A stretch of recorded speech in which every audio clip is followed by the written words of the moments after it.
He thought boarding that private jet with his fiancée was going to be the beginning of their perfect life together. Paris, champagne, and a proposal at 30,000 feet.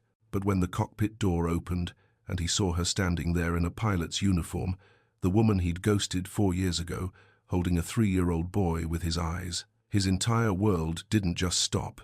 It shattered. She turned around, looked him dead in the face, and said 3 words that destroyed everything. "Meet your son."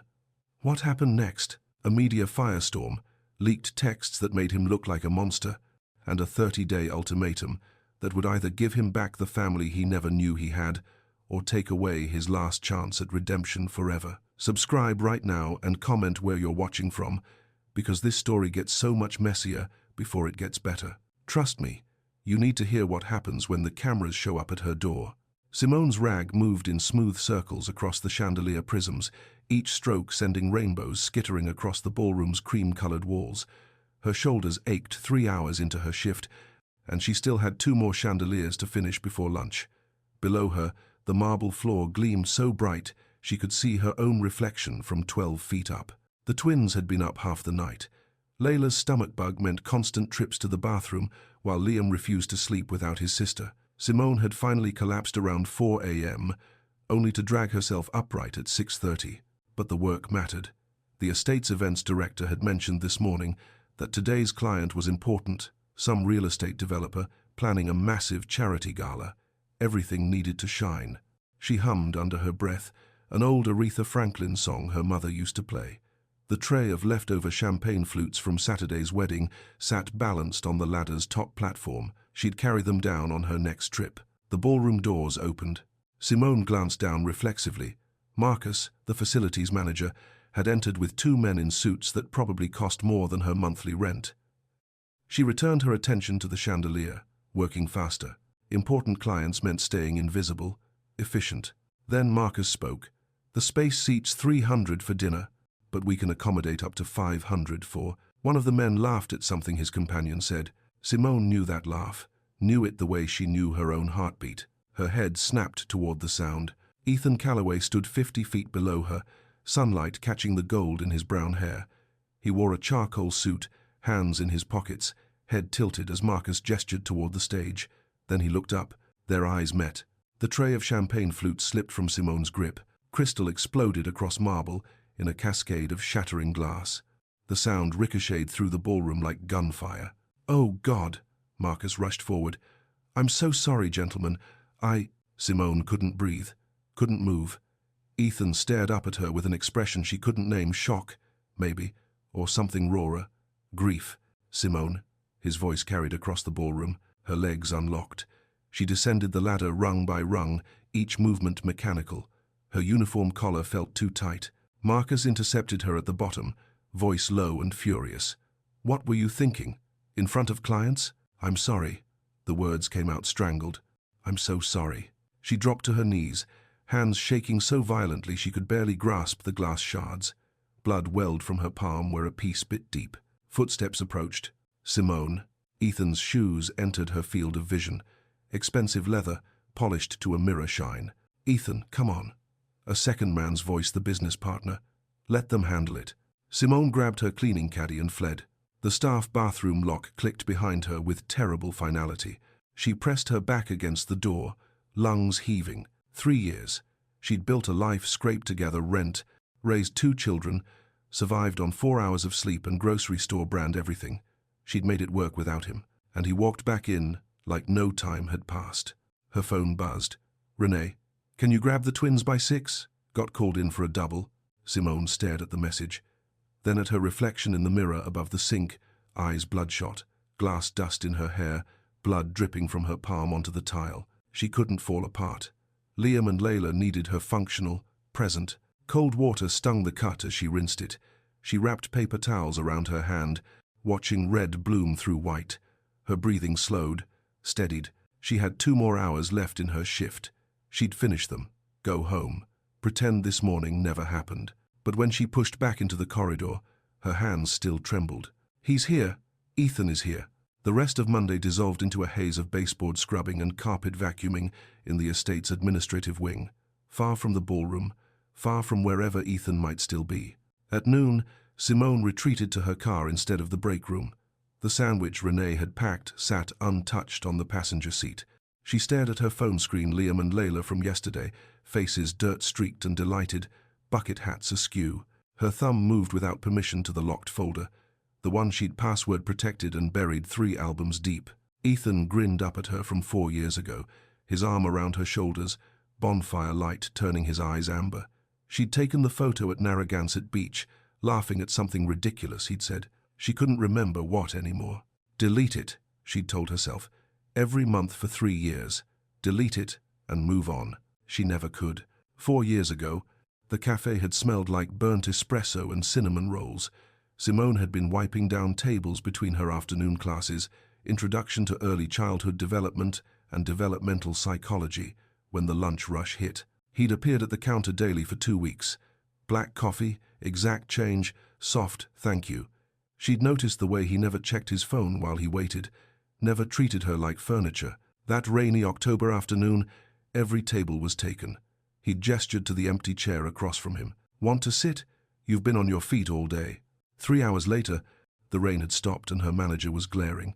Ethan had asked about her classes, really asked, leaned forward, remembered details, asked follow-ups. He'd told her about the architecture of old New England mills, eyes bright. He never mentioned money, never name-dropped. She'd felt seen, fully, completely seen. They'd been inseparable within a week. 10 months later, the lighthouse keeper's cottage at Beavertail glowed pink in the sunset. Ethan had spread a blanket on the rocks, brought wine and strawberries like some rom-com hero. I'm falling in love with you, he'd said it plainly. No games. She'd kissed him instead of answering, tasting salt air and certainty. Later, lying with her head on his chest, he'd murmured about the future. Vague, dreamy things, maybe a house with a porch, Sunday farmers markets. Then, my mother expects me to marry someone. Appropriate. His voice had gone tight. Simone had pulled back. He'd caught her face between his palms. I don't care what they expect. I want you. She'd believed him. 3 years ago, his apartment had been chaos.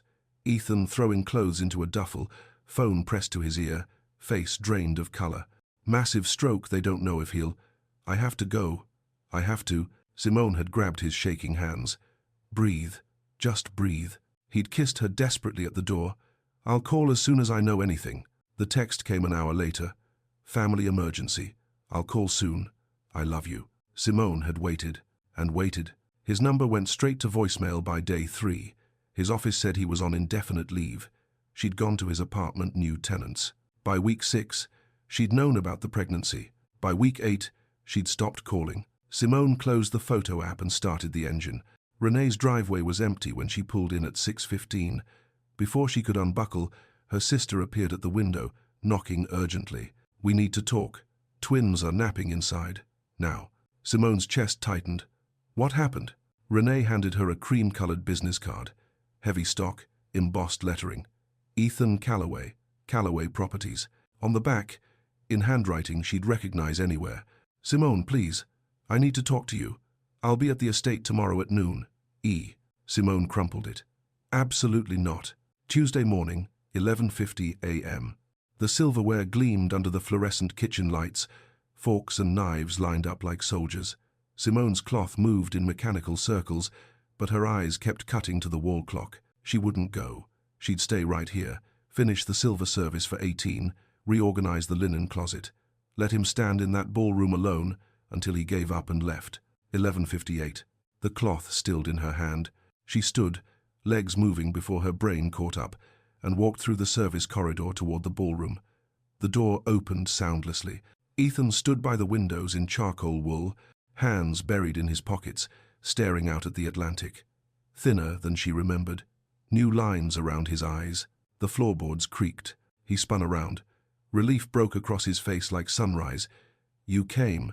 Simone stayed near the door, arms crossed tight over her uniform. I'm working. You have 5 minutes. He moved toward her slowly, the way you'd approach something wild. My father's stroke was catastrophic. They didn't think he'd survive the first 72 hours. I lived at the hospital. I couldn't leave him. His voice roughened.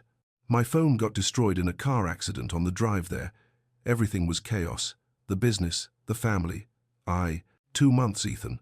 Her voice could have cut glass. You came back 2 months later.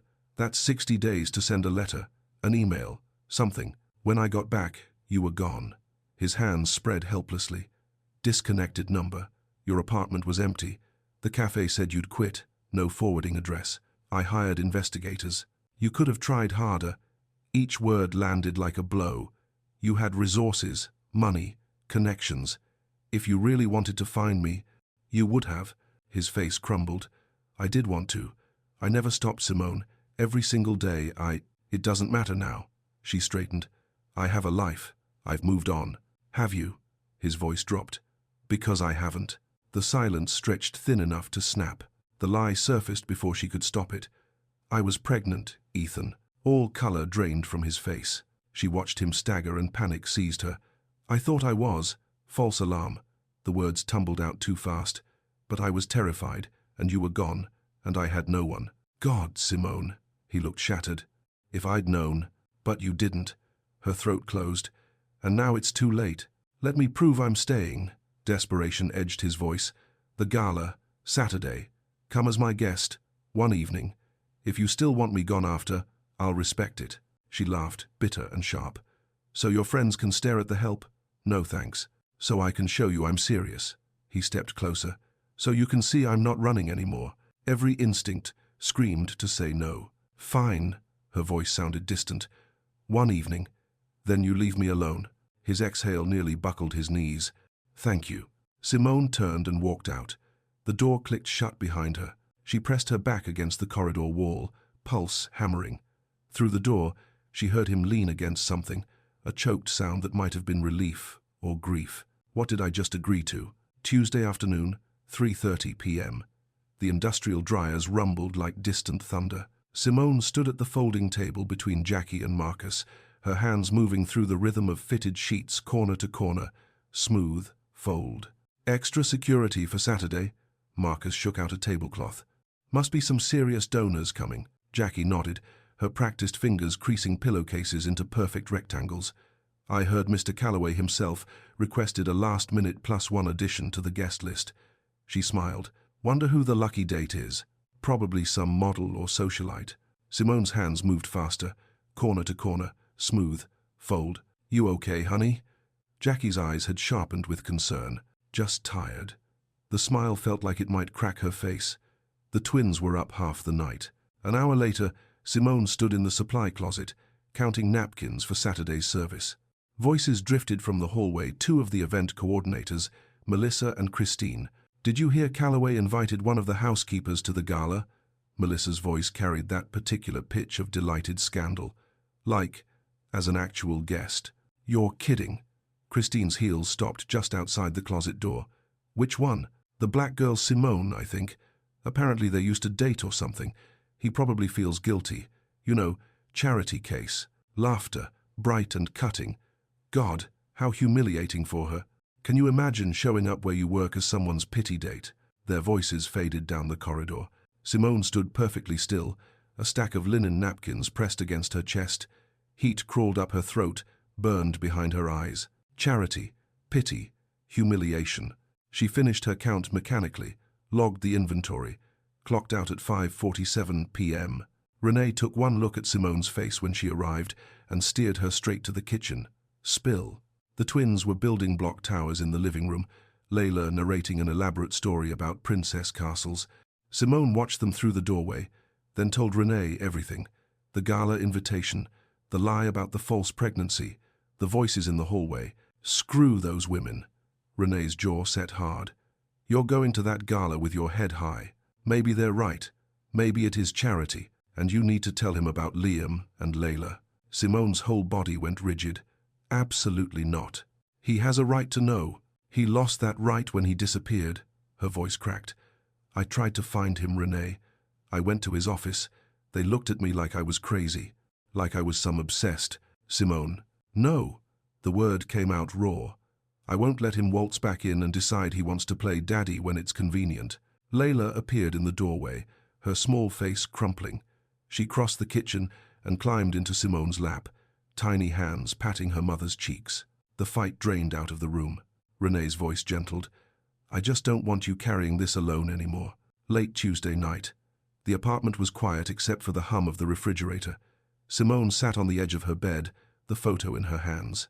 Ethan, laughing, his arm around her shoulders, her head tilted into the curve of his neck. The beach bonfire 4 years ago, before everything shattered.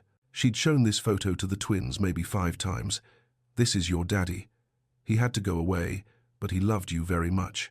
Layla had kissed it once, left a smudgy lip print in the corner. Did you really try to find me? Her whisper filled the empty room. Or is this all just guilt? The photo offered nothing. She slid it back into the nightstand drawer, lay down, stared at the ceiling. Sleep didn't come. Wednesday morning, 6:45 a.m. Simone woke to Liam's face hovering 2 inches from her own, his breath warm against her cheek. "Mama, I'm hungry," she groaned, her body heavy with exhaustion. 3 hours of sleep, maybe. The overheard conversation had replayed all night, charity thing, how humiliating, until her alarm became a mercy. She hauled herself upright and shuffled to the kitchen. Oatmeal. Bananas sliced thin the way Layla liked them. Liam wanted his not mushy, so she left his firmer. Small victories.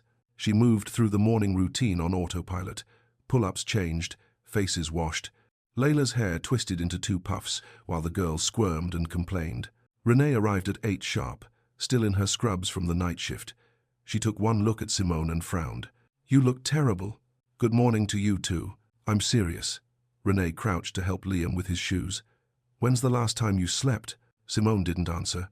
She kissed the twins goodbye, watched Renee buckle them into their car seats, and waved as they pulled away. Then she stood in the empty apartment, staring at the mess of breakfast dishes. She had the day off.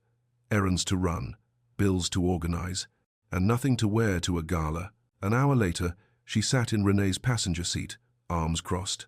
"I can't afford this. We're going to a consignment shop, not Bergdorf's." Renee turned into a strip mall. "And you're not backing out because of money. Non-negotiable." The shop smelled like lavender and mothballs. Racks of gowns lined the walls, sequined, beaded, some with tags still attached. Simone flipped through them mechanically. Too small, too expensive, too much. "Try this." Renee thrust a silver dress at her. "I'll look like a disco ball." "You'll look gorgeous." She didn't. The silver washed her out. The next 3 dresses gaped at the waist or squeezed her chest. Simone's frustration mounted with each rejected option. Then her fingers caught on something soft. Emerald green, floor length, sleeveless with a fitted bodice that flowed into a gentle skirt. She checked the tag. $80. Her stomach twisted. Too much. But she pulled it off the rack anyway. The dressing room mirror showed someone unfamiliar. The dress skimmed her curves, the green rich against her skin. She looked elegant, expensive, like she belonged, or like she was pretending to. Renee appeared behind her, eyes shining. "You look beautiful." Simone swallowed hard. "It's too much money. It's perfect. We're getting it." They added simple black heels from the discount store next door, and a small clutch Renee insisted on buying herself. Thursday morning arrived with the scent of lilies. Simone pushed through the service entrance at 8:30 to find the Rosewood estate, transformed. Florists crowded the loading dock, hauling in arrangements taller than she was. White roses, hydrangeas, something purple she couldn't name. Inside, the ballroom gleamed. Tables stood in perfect rows, waiting for linens. Crystal chandeliers threw fractured light across the marble. She reported to the staff room. Marcus was already there, gulping coffee. "Gala prep," he muttered. "Means extra everything." Simone nodded. She'd been assigned bathrooms and side parlors, deep cleaning before the weekend rush. Good. Physical work. Scrubbing tile grout didn't leave room for thinking about silver bracelets or lighthouse metaphors or men who remembered throwaway conversations from 3 years ago. She worked through the morning methodically. Baseboards, fixtures, mirrors polished until they disappeared. Every time she passed the ballroom, her chest tightened. She hadn't seen Ethan since Tuesday. Hadn't heard from him either. Maybe he'd reconsidered. Maybe the whole thing was a mistake. At 11, Patricia found her in the ladies' lounge. "Simone, a word?" Her stomach dropped. Patricia's expression gave nothing away. Professional, neutral, the kind of face that preceded termination. They stepped into the hallway. Patricia closed the door. "I need to give you a heads up. Mr. Calloway requested that you be given Saturday evening off. Paid." He's also arranged for your name to be on the guest list. Heat flooded Simone's face. He shouldn't have done that without asking me. Patricia's eyebrow lifted. Well, he did. And frankly, it's causing some talk among the staff. People are curious. Curious. The word landed like a slap. Simone forced herself to meet Patricia's eyes. I understand. I'll keep my head down. Something shifted in Patricia's expression, not quite sympathy, but close. For what it's worth, Mr. Calloway's a good man. I've worked with him for years. If he's making this kind of effort, he means it. She left. Simone sank onto the velvet bench, hands trembling. The gossip was spreading.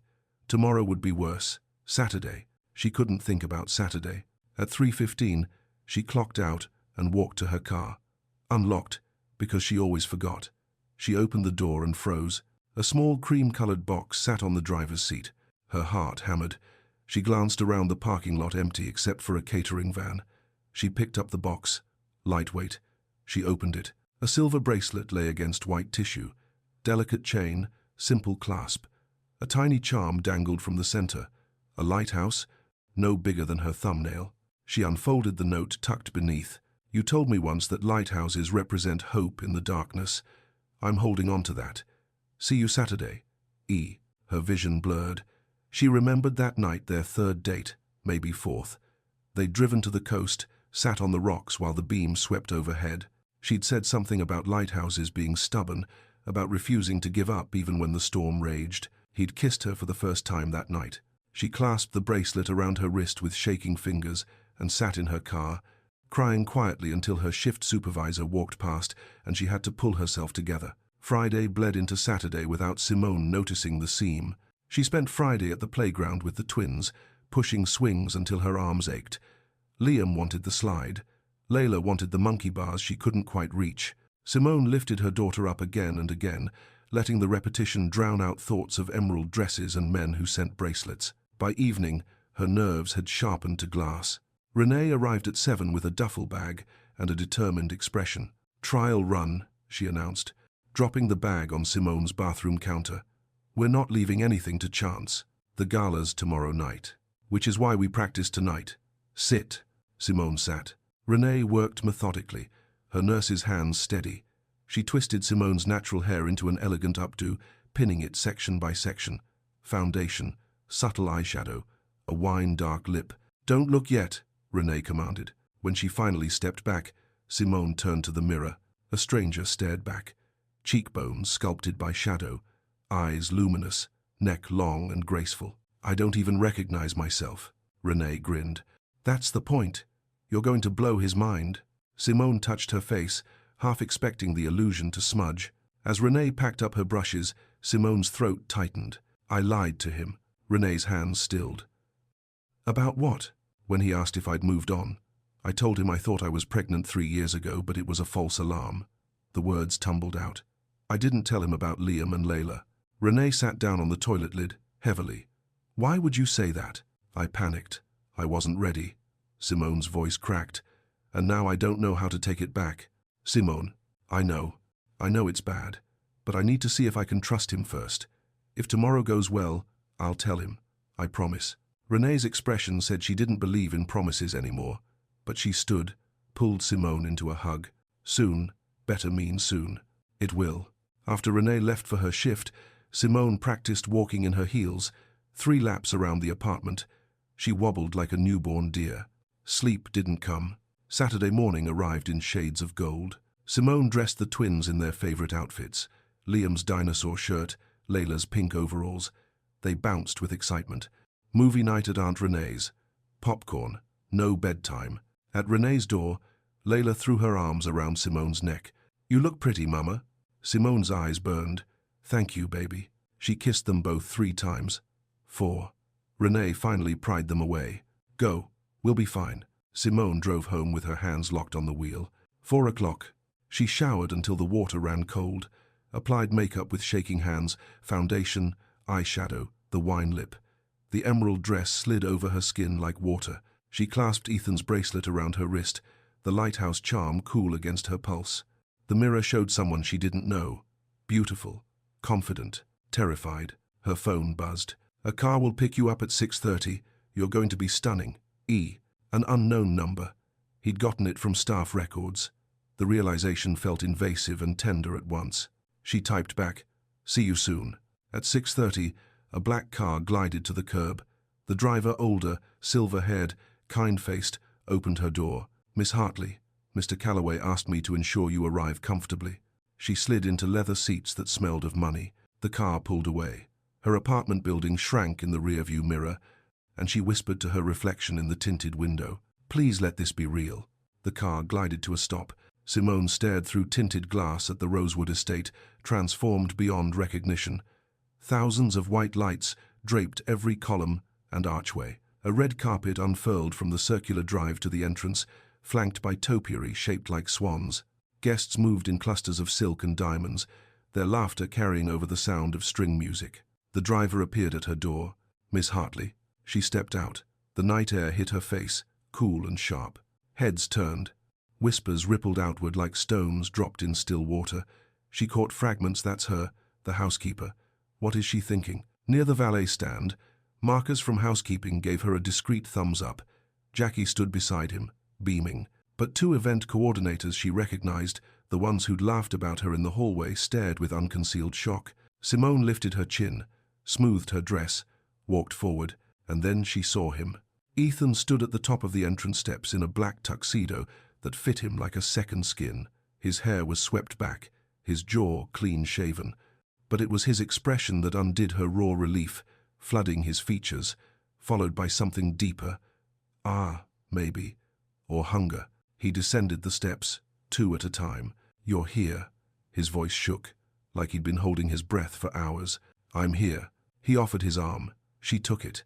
His warmth bled through the fabric of his jacket. They walked inside together. The ballroom stole her breath. Towering arrangements of white roses and orchids anchored every table. Crystal chandeliers, ones she'd polished herself, cast fractured light across marble floors.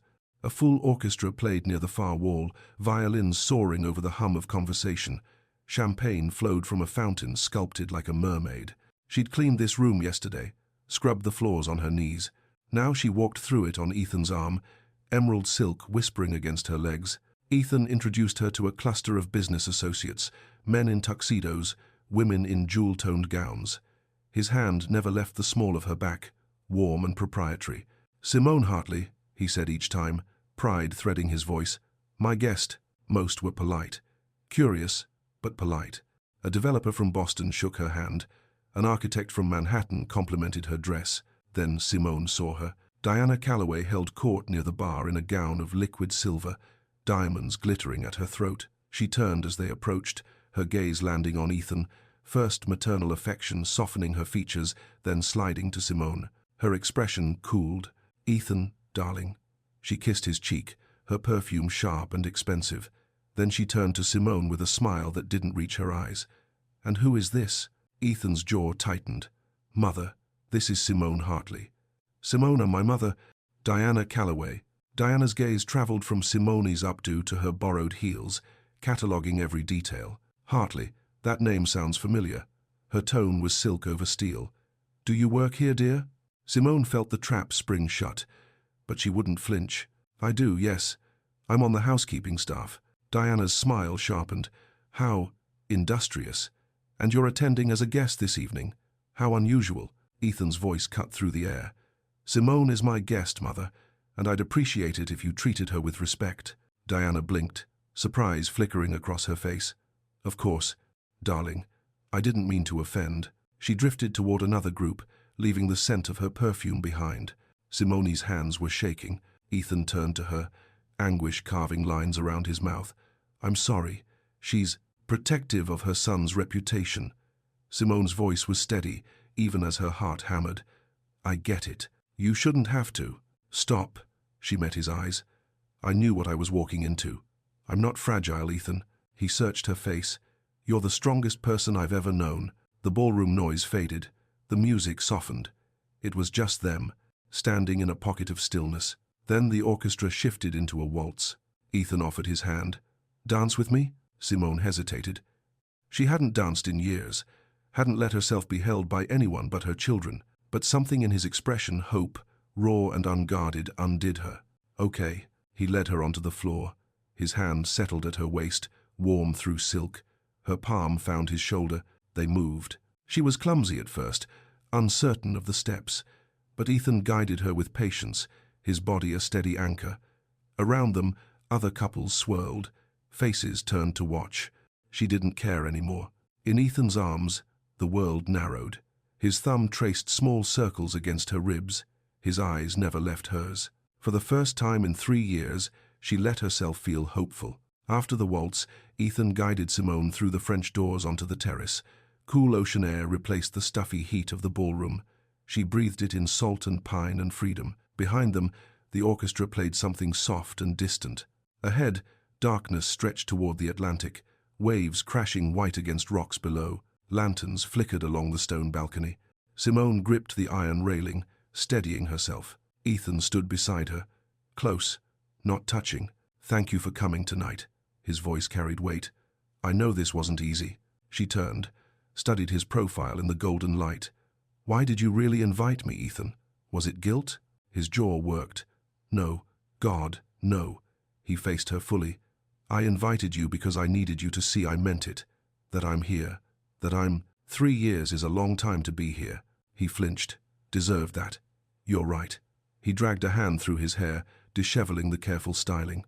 "Let me explain. All of it." She crossed her arms but didn't walk away. "My father's stroke left him in a vegetative state," Ethan began, words tumbling faster now. 1 minute he was fine. The next, he couldn't speak, couldn't move. The doctors said he'd never recover. My mother fell apart. The business 40 years of work was collapsing. I was the only one who could step in. Simone's expression softened slightly. "I lived at that hospital for weeks, slept in a chair beside his bed.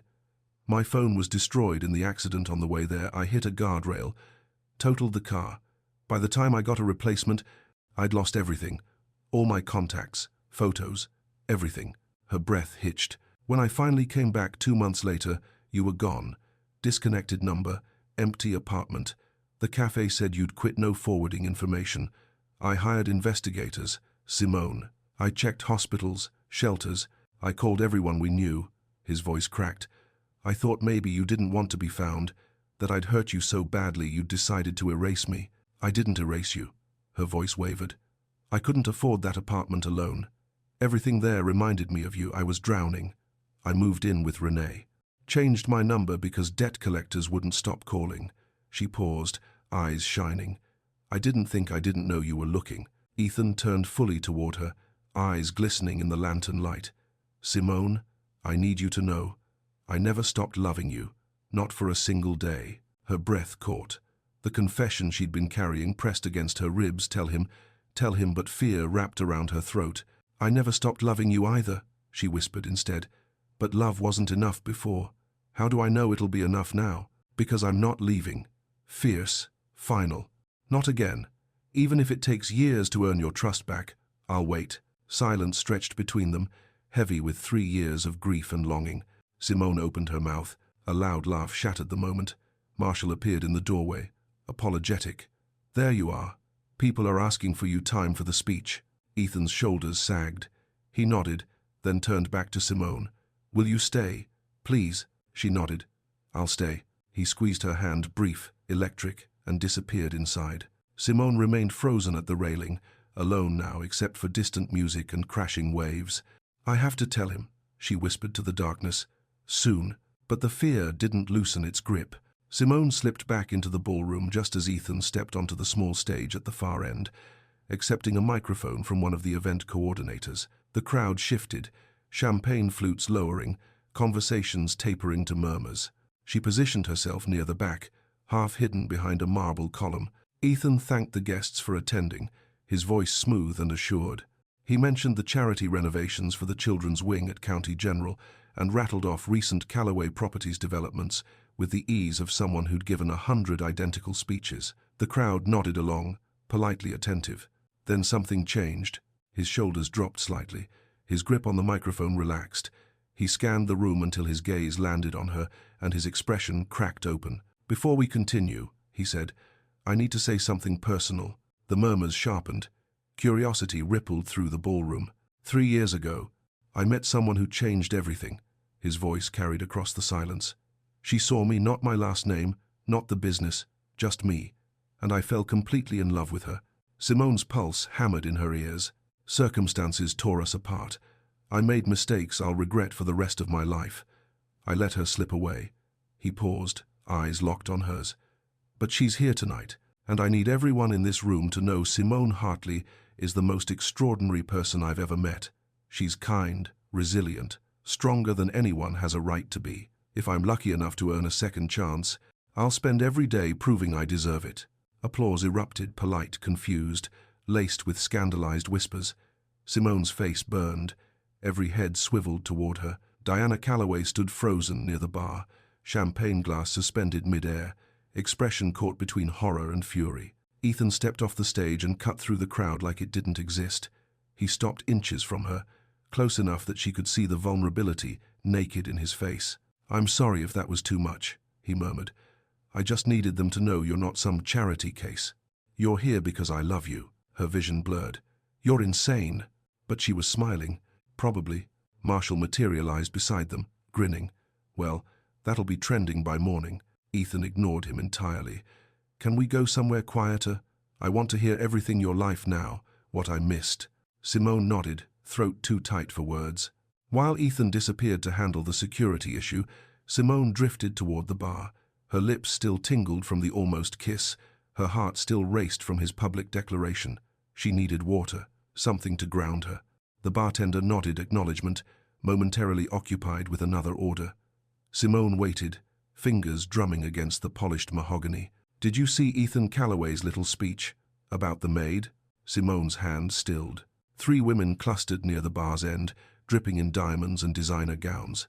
They hadn't noticed her. One laughed, sharp and cruel. "It's so awkward.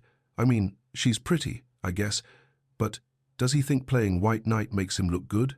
Another leaned in conspiratorially. "I heard she used to date him, and he dumped her. Now he feels guilty because she's working here, so he's parading her around like some charity project.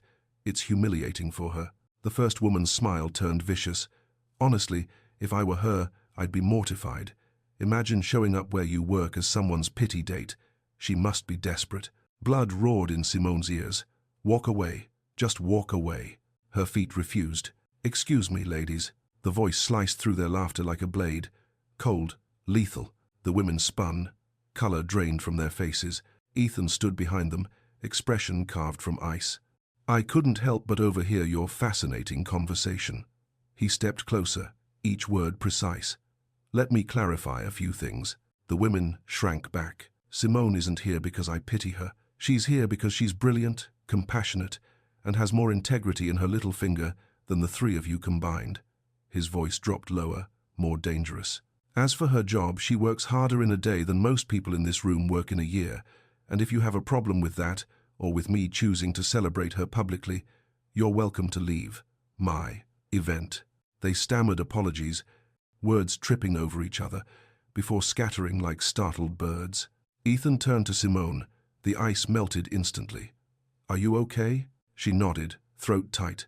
"You didn't have to do that." "Yes, I did." His jaw flexed. "I won't let anyone disrespect you. Not here, not anywhere." Something shifted in her chest, cracked open, raw and tender. She reached for his hand. "Thank you." The garden air did nothing to calm her nerves. Simone stared at her phone. 3 texts from Renee, all within the last 10 minutes. Twins woke up. "They're fussy. Layla's asking for you. I'm trying to calm them down. They want to see you. Should I just drive over? They could wave through a window or something." Her fingers trembled as she dialed. "Do not bring them here." Renee sounded frazzled, overwhelmed. I know. I just thought maybe if they saw you for a second, they'd settle down. I could park outside. They could blow you a kiss, and we'd leave. No one would even notice." "Renee, this is a terrible idea." "I know. I'm just Layla's crying, and I don't know what else to do. She saw the photo of Ethan earlier, and now she keeps saying, 'Daddy.' I think she thinks he's here." Simone's eyes closed. Everything was spiraling. "Just give me 20 minutes, okay? I'll wrap up here and come home." "Okay. I'm sorry, Simone. It's fine. Just keep them there." She hung up, pressed her palms against her face. "Find Ethan. Explain. Leave. Simple." except Diana Calloway stepped into her path the moment she re-entered the building. Arms crossed, expression glacial. "We need to talk." Diana led her to a small parlor off the main hallway. Coats hung on racks. The room smelled of expensive perfume and mothballs. Once alone, Diana dropped all pretense. "I don't know what your game is, but I won't let you hurt my son." Simone's spine straightened. "I'm not playing a game. I love him. Do you? Or do you see a wealthy man willing to rescue you from your circumstances?" The accusation burned. "I didn't ask for any of this. He found me, and for the record, I was doing just fine on my own." Diana really studied her surprise flickering across her features. The pushback had caught her off guard. Her voice softened, barely. "Ethan has been through hell these past 3 years. Losing his father, running the company, and losing you nearly broke him. If you're serious about him, then stay. But if you're going to run again, do it now. Don't give him false hope." Simone held her gaze. "I'm not running, but I do have complications, things I haven't told him yet." Diana frowned. "What kind of complications?" The door burst open. Marshall stood there, face flushed, eyes wide. "Simone, there's a situation. There are kids in the front lobby asking for you. Security doesn't know what to do." The floor dropped out from under her. "No, no, no, no." Diana looked confused. "Kids?" Simone's voice barely emerged. "Excuse me." She shoved past them both and ran. Simone's heels clicked frantically against marble as she burst through the double doors into the lobby. Her breath caught. Renee stood near the entrance, face stricken, gripping the hands of 2 pajama-clad toddlers clutching stuffed animals.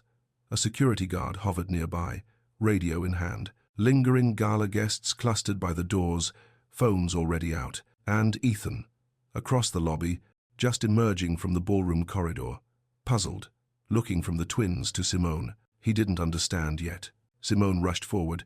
"What are you doing here?" Renee's eyes brimmed. "I'm so sorry." They wouldn't calm down. "I thought if we just came for a second I didn't think." "Mama?" Liam broke free, running. Simone caught him, dropped to her knees to pull Layla close. "It's okay, babies. Mama's here." Footsteps behind her. "Simone?" She turned slowly, arms full of children. Ethan stared. At her, at them, back to her. Confusion shifted to realization, then shock drained every drop of color from his face. Layla looked up. Her eyes went wide. She pointed. "Daddy!" The word ricocheted through the marble space. Simone's heart stopped. Liam wriggled free, toddling toward Ethan with recognition blazing across his small face. "Daddy!" The lobby exploded into whispers. Cameras lifted. Ethan dropped to one knee as the little boy approached, then stopped suddenly shy a foot away. "Hi, buddy." Ethan's voice shattered on the second word. He looked up at Simone. Devastation carved into every line of his face. "Are they?" She nodded. The ballroom doors opened. More guests poured through. Diana Calloway pushed to the front, froze. Marshall stood beside her, jaw hanging. Ethan rose slowly. Liam watched him with wide, curious eyes. Layla broke from Simone and ran, throwing herself against his leg. "Daddy, you came back." He staggered, knelt again, touched her face with trembling fingers, then Liam's. His hands shook violently. He looked at Simone. Tears streamed down his face. "Why didn't you tell me?" "Quiet. Broken." Simone wept. "Because you left, and I didn't know if you'd come back." Silence pressed down. Even the twins went still, sensing something monumental. Ethan stood. Liam and Layla clung to his legs. He walked toward Simone. She braced for anger. Instead, he pulled her into his arms, her and the twins, all of them. He sobbed into her hair. "I'm so sorry. I'm so sorry." The lobby dissolved into controlled chaos. Marshall barked orders, herding stunned guests toward the exits. Security ushered people out with firm politeness. Diana stood motionless near the coat check, staring at the twins at Layla's eyes. Ethan's eyes, staring back. Ethan finally released Simone, dragging his palms across his wet face. He crouched before the twins. Layla still gripped his hand. Liam pressed against Simone's leg, solemn and watchful. "We need to talk." Ethan's voice scraped raw. Simone nodded. "I know." Ethan caught Marshall's sleeve. "Clear the venue. End it early." Marshall didn't hesitate. "Done." Ethan led them through the emptying ballroom, Simone carrying Liam, Renee holding Layla's hand, Diana trailing like a ghost. The study door closed behind them, muffling the distant hum of departing cars. Layla rubbed her eyes. Liam yawned against Simone's shoulder. Renee stepped forward. "I can take them to the car. They stay." Simone's tone left no room. Ethan sank onto the couch, head in his hands. "Tell me everything." So she did. 2 months after he vanished, she'd bought the pregnancy test, called his office disconnected, visited his building new tenants, searched online nothing.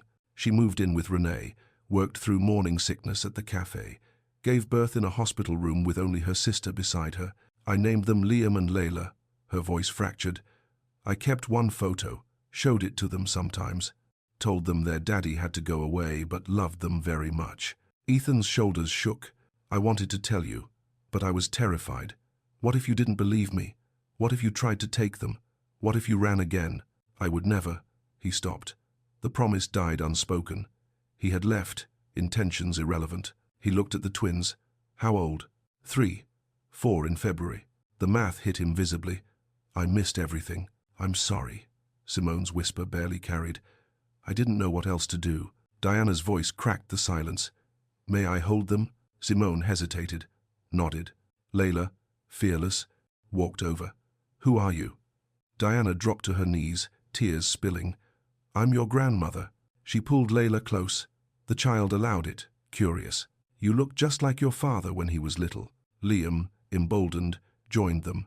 Diana wrapped both in her arms, something ancient and wounded breaking open across her face. She looked at Simone. "I'm sorry. For tonight. I didn't know. It's okay." Ethan stood abruptly, walked outside. Simone followed, leaving Renee and Diana with the children. On the terrace, Ethan gripped the railing. "I don't know what to do." "You can't fix it," Simone said. "We can only move forward." He turned. "I want to be their father. Please." "I know. I want that too." She met his eyes. "But it'll take time. They don't know you. And I need to know you won't disappear again."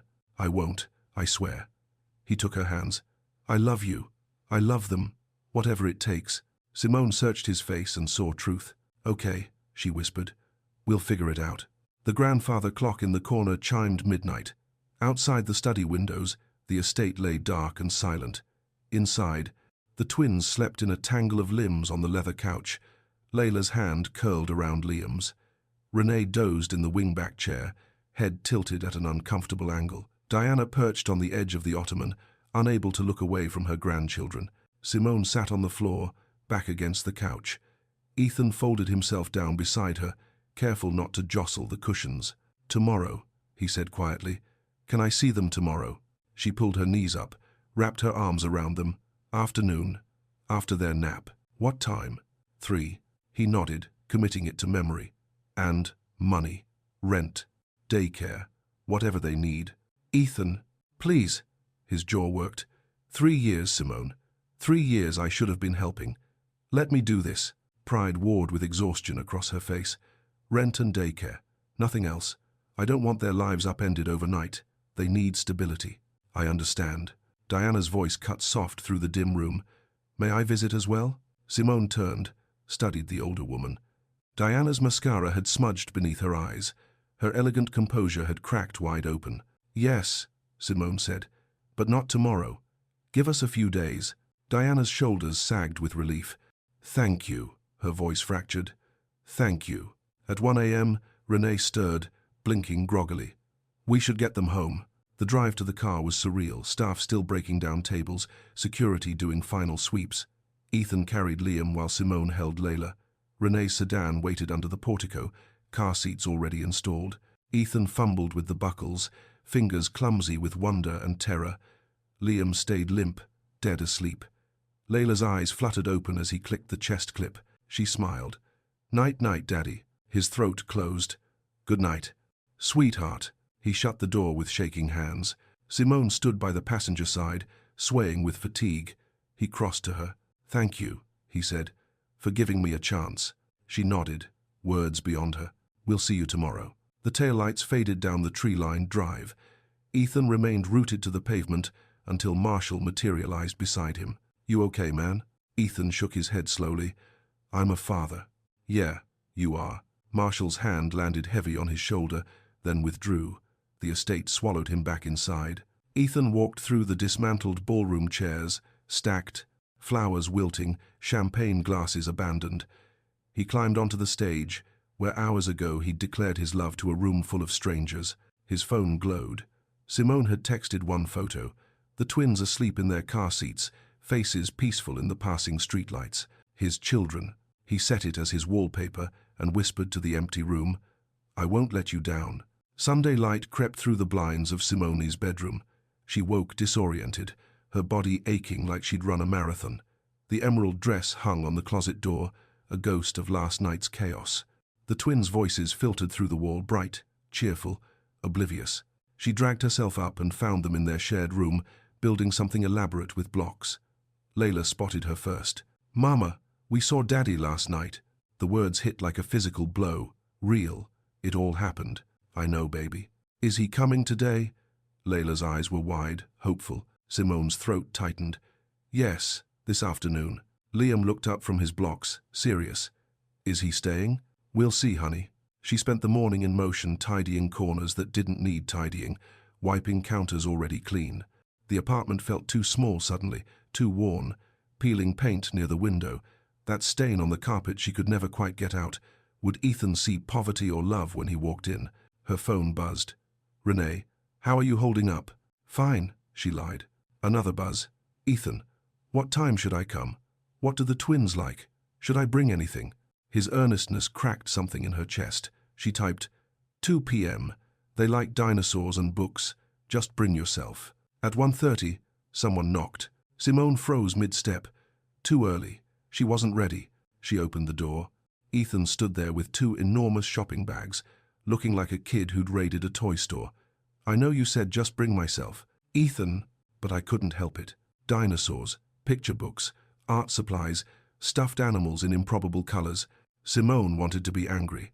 This was exactly what she'd feared, money solving things, changing things.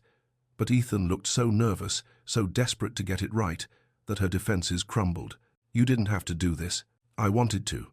He met her eyes. "I've missed 3 birthdays, 3 Christmases. Let me do this, please." She stepped aside. The twins erupted when they saw him. Layla launched herself at his legs. Liam hung back, watching. Ethan knelt on her worn carpet, surrounded by children and toys, looking more overwhelmed than he had commanding a ballroom of hundreds. "I brought some things," he said carefully. "If that's okay with your mom." Layla was already digging through the bags. Simone made coffee she didn't want, hands shaking, watching through the kitchen doorway. Ethan sat cross-legged, helping build a block tower. Layla narrated everything, showing him her stuffed rabbit, explaining the rules of a game only she understood. Liam stayed quiet, studying this stranger who looked like the photograph. Then, voice small, "Are you going to leave again?" The room went still. Ethan's face drained. He shifted to face Liam fully, eye level. "Nobody. I'm not leaving. I promise."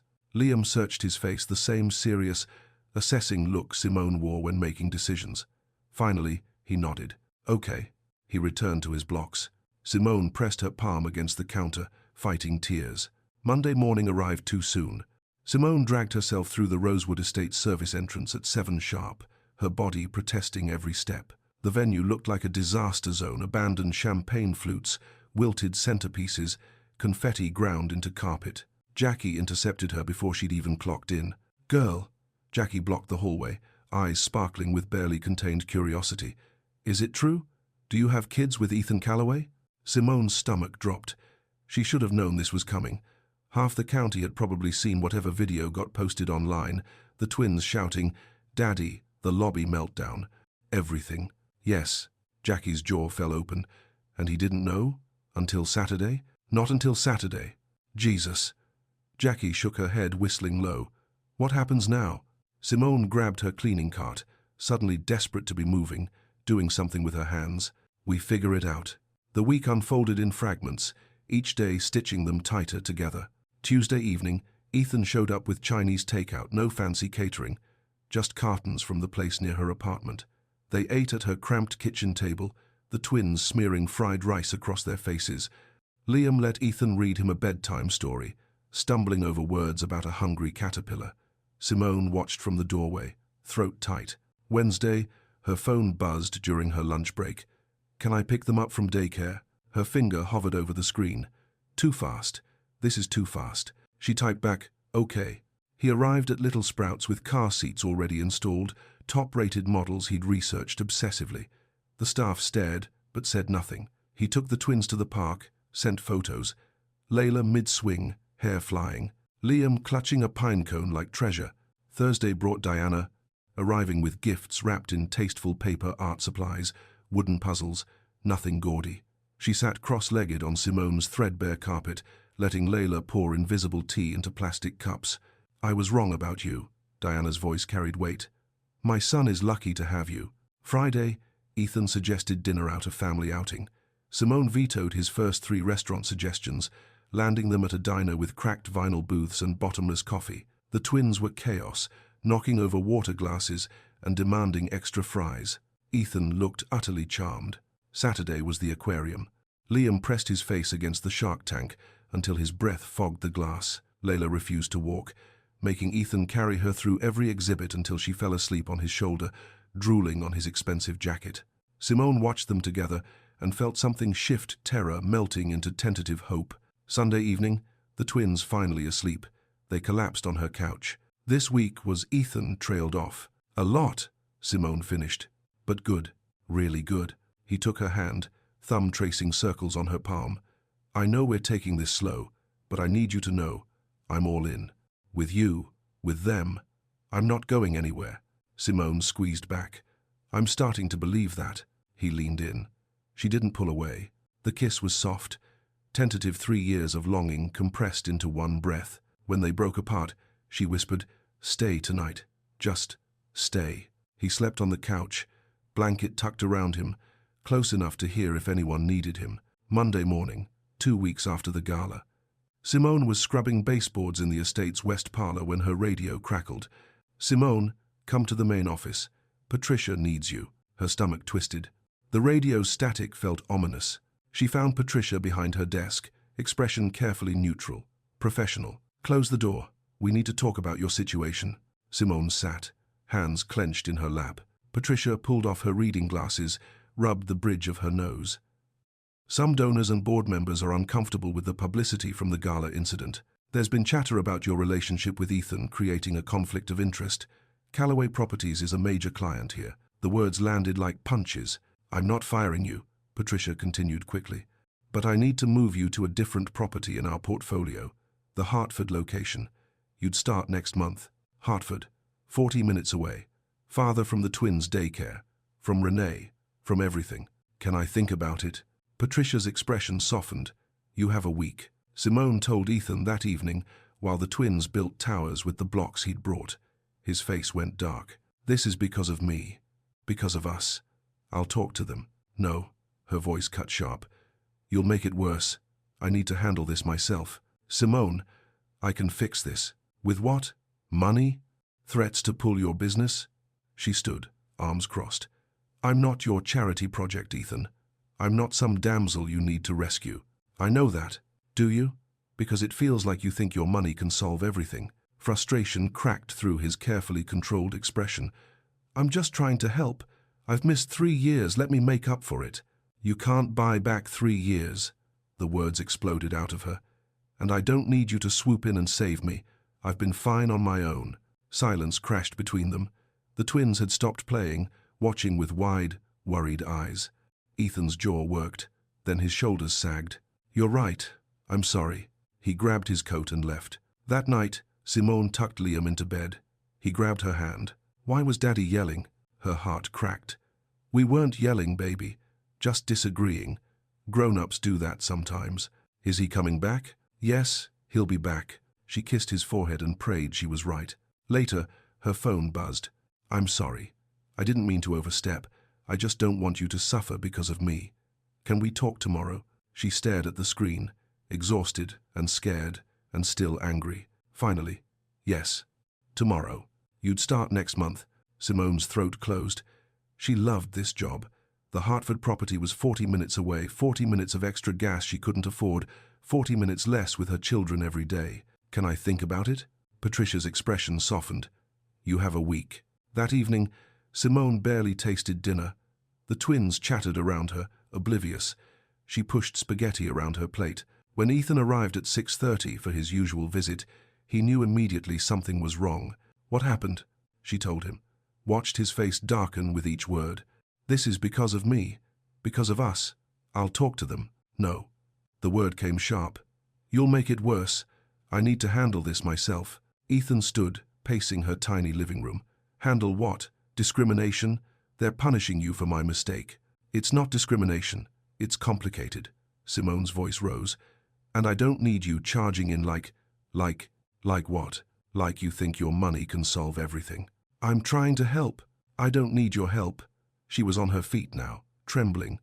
"I'm not your charity project, Ethan. I'm not some damsel you need to rescue. I know that." His hands cut the air, frustrated. "But I've missed 3 years. Let me make up for it." "You can't buy back 3 years." The words tore out of her. "And I don't need you to swoop in and save me. I've been fine on my own." The silence crashed between them. Ethan's face drained of color. "You're right. I'm sorry." He grabbed his jacket, headed for the door. Simone wanted to call him back. Her throat wouldn't work. The door clicked shut. In their room, Liam called out, "Mama?" "Why was Daddy yelling?" Simone pressed her palms against her eyes, breathed. "We weren't yelling, baby. We were just disagreeing. Grown-ups do that sometimes." She tucked them in, kissed their foreheads. Liam's question lingered. "Is he coming back?" "Yes, he'll be back." She prayed she was right. Later, alone on the couch, her phone lit up. "I'm sorry. I didn't mean to overstep. I just don't want you to suffer because of me. Can we talk tomorrow?" Her fingers hovered over the keyboard. "Yes, tomorrow." She stared at the screen until it went dark. 3 weeks had passed since Patricia's ultimatum. Simone pulled into the parking lot of the Hartford property, a smaller estate, less prestige, better pay. The commute was manageable. She'd found a podcast about early childhood development that made the drive bearable. Inside, she texted Ethan. "Made it. How were they this morning?" His reply came instantly. Layla insisted on wearing her tutu over her pants. Liam ate half a waffle. "We survived." She smiled. They'd survived a lot more than breakfast. That afternoon, Ethan stood outside Little Sprouts daycare, waiting. The door opened, and Layla launched herself at his legs. "Daddy, I made you a picture." He scooped her up. "Let me see." She thrust forward a paper covered in purple scribbles.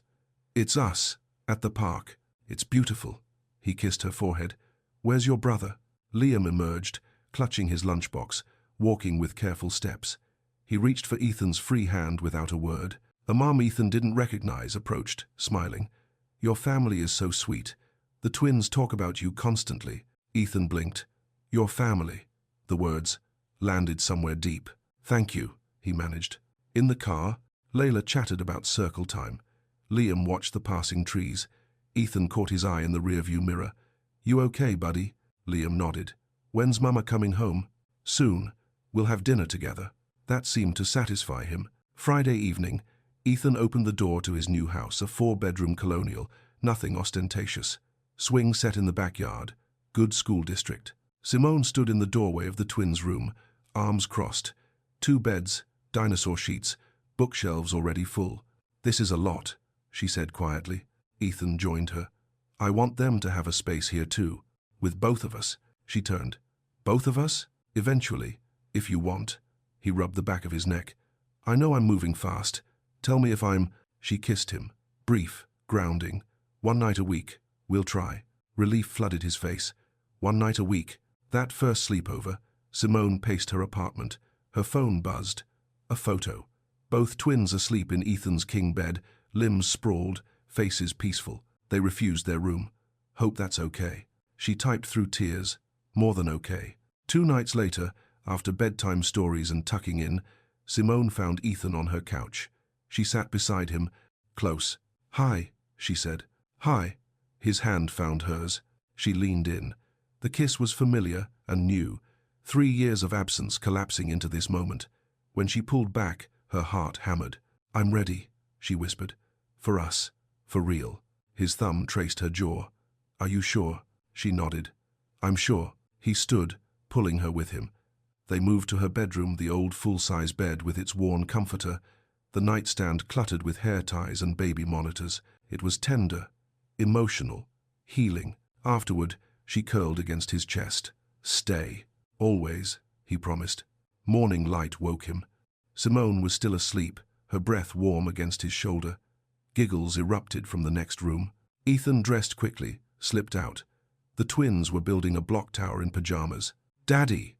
Layla tackled his ankles. Liam grinned. "You stayed." "I stayed." Simone appeared in the doorway, rumpled and smiling. "Good morning." "Best morning of my life," Ethan said. She joined them on the floor. Layla climbed into her lap. Liam leaned against Ethan's shoulder. 4 people, tangled together, laughing. This, Ethan thought, was everything. 1 month after the gala, Ethan sat across from Marshall at their favorite dive bar. He turned the small velvet box over in his hands. "You're insane," Marshall said.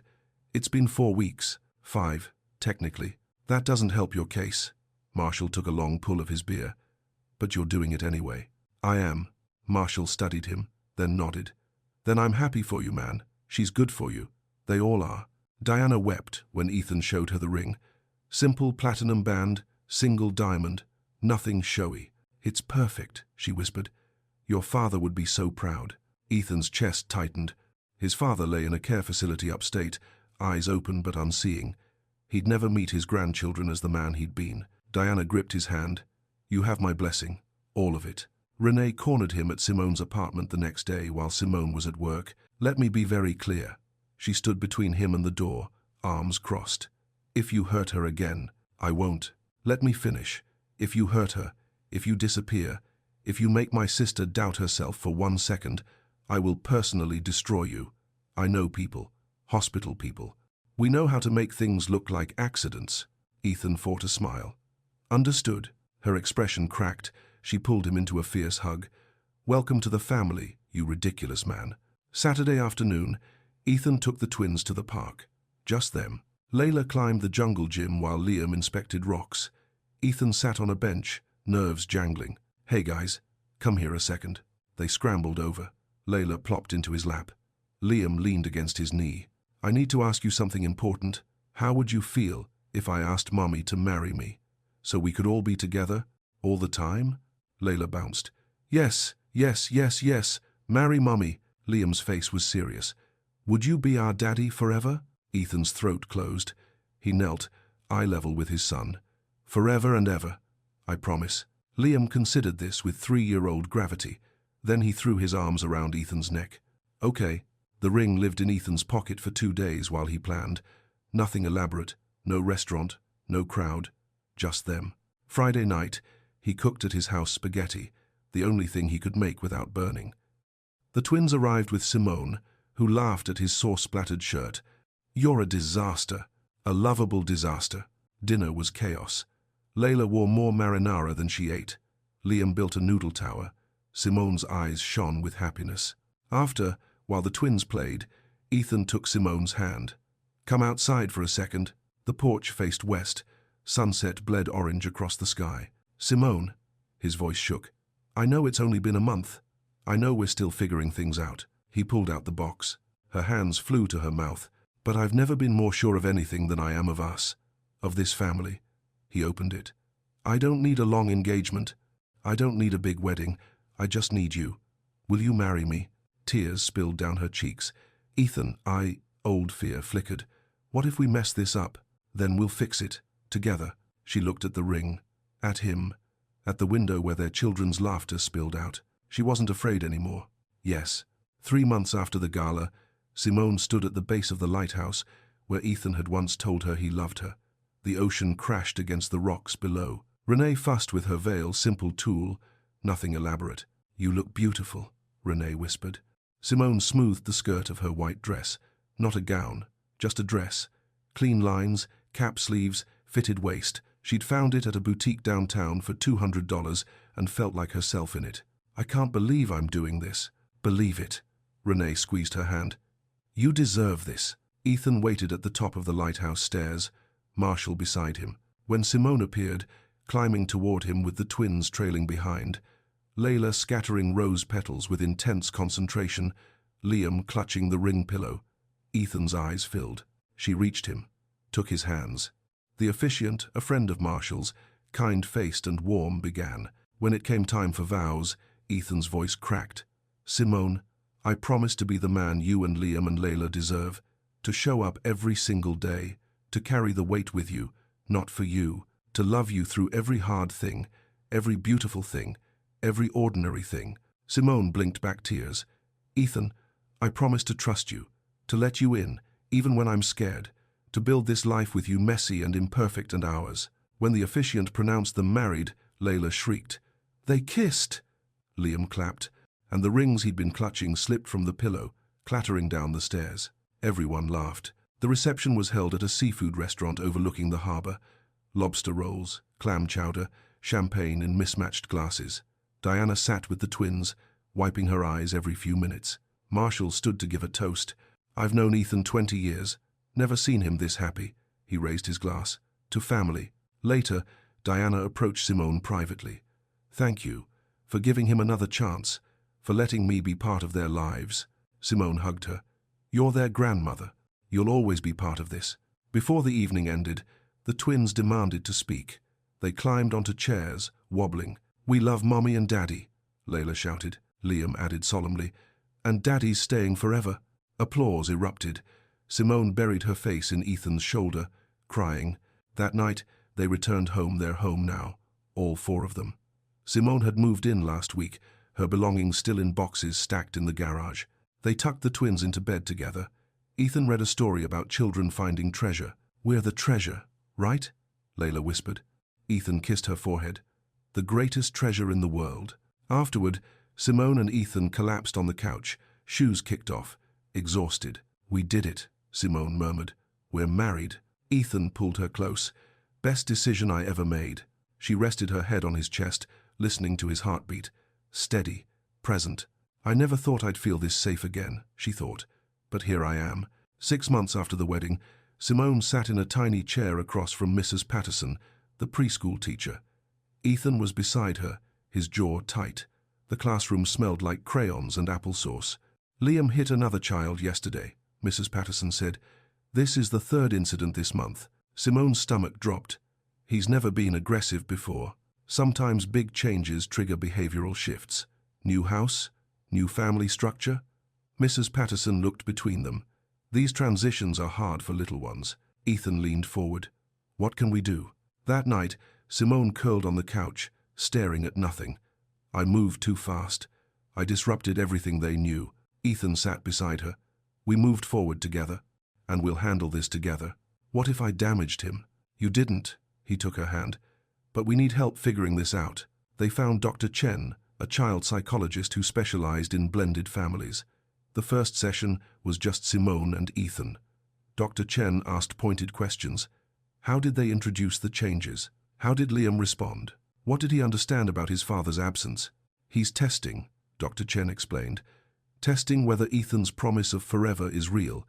If he acts out, will Ethan leave?" Simone felt the words like a punch. The breakthrough came 2 weeks later. Liam had a meltdown over bedtime, throwing stuffed animals, screaming that he hated everyone.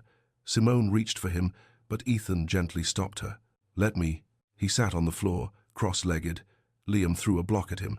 Ethan didn't flinch. "I know you're scared," Ethan said quietly. "But I'm not leaving. Ever. Even when you're angry. Even when you mess up." Liam's face crumpled. He launched himself into Ethan's arms, sobbing. "Promise." "I promise." Ethan held him, rocking slightly, until the tears stopped. Over the following weeks, Liam's hitting stopped. He started calling Ethan Dad instead of Daddy, a subtle shift that made Ethan's eyes glisten every time. Layla, meanwhile, was thriving, chattering non-stop, climbing into laps, dragging both parents to see her drawings. One Saturday morning, Simone woke to an empty bed. She followed laughter to the kitchen. Ethan stood at the stove, flipping pancakes. The twins were helping. Layla dumping chocolate chips everywhere. Liam stirring batter that slopped onto the counter. Flour dusted every surface. Ethan looked up, grinning. "Morning, Mrs. Calloway." Simone leaned against the doorframe, warmth flooding her chest. This was happiness. Messy, chaotic, imperfect, real. And theirs. 1 year after the gala, The same beach stretched before them, the place where everything began. Simone watched Liam and Layla crouch over a sandcastle, their serious faces bent in concentration. Ethan sat beside her on the blanket, his hand finding hers without looking. "Can't believe it's been a year," she murmured. "Best year of my life." She leaned into him. It wasn't perfect, they still argued over small things, still navigated rough patches, but they'd learned to talk through the hard moments, to choose each other, even when it wasn't easy. Layla shrieked as a wave destroyed half the sandcastle. Liam laughed and started rebuilding immediately, teaching his sister how to pack the sand tighter. Simone's chest tightened, watching them so different from the scared, fatherless children they'd been a year ago. "Marshall asked if we're coming to his daughter's graduation next month," Ethan said. "Of course, the twins adore her." He grinned. "She said Liam asked if she'd marry him when he grows up." Simone snorted. "He's 4. Already has good taste."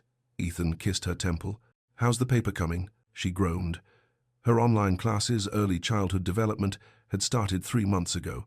Between work, the twins, and studying, she barely slept. But Ethan handled bedtime routines on her late nights, quizzed her before exams, and celebrated every A like it was his own. "Almost done. Due tomorrow." "You'll crush it." Diana appeared down the beach, waving. She'd started joining their Saturday outings, something unthinkable a year ago. She carried a cooler sandwiches she'd made herself, another small miracle. "Grandma!" Layla abandoned the castle and sprinted toward her. Diana caught her, laughing. The transformation still stunned Simone sometimes. The icy matriarch had melted into someone warm, present.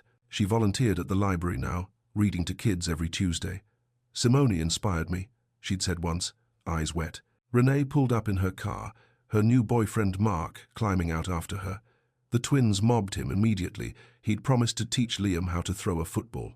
Simone watched her family spread across the sand, messy, loud, chaotic. Hers. As the sun dipped low, they packed up. Liam ran back to the water one last time, bare feet splashing through foam. Ethan followed. "Dad?" Ethan knelt. "Yeah, buddy? Are you happy?" The question landed clean and direct. Ethan looked at the boy, his son, and felt the truth settle into his bones. "Happiest I've ever been." "Are you?" Liam nodded. "Yeah." They walked back together. Ethan lifted Liam onto his shoulders. Simone held Layla's sticky hand. The lighthouse rose in the distance, solid against the darkening sky. Simone squeezed Ethan's hand. "I love you." "I love you too. Forever." This time, they both believed it.